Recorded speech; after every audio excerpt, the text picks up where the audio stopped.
جزاک اللہ خیر۔ بدعتی امام کے پیچھے نماز پڑھنا کیسا ہے؟ دیکھیے، جس آدمی کے عقیدے میں بدعت موجود ہو، ایسی بدعت جو اس کے عقیدے کو برباد کر دینے والی ہو، اس کو شرک کی طرف لے جانے والی ہو، ایسے آدمی کے پیچھے نماز نہیں پڑھنی چاہیے۔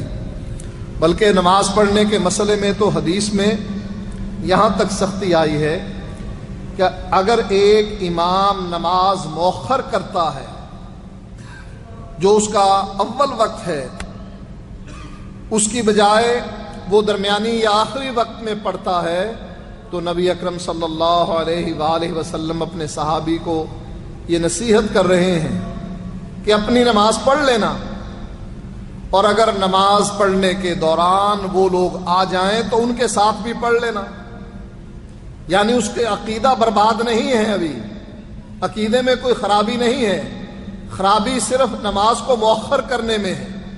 تو ایسے لوگ، ایسے بادشاہ آئے جو نماز کو مؤخر کیا کرتے تھے، تو صحابہ کا یہ عمل موجود ہے کہ وہ اپنی اول وقت نماز پڑھ لیتے تھے۔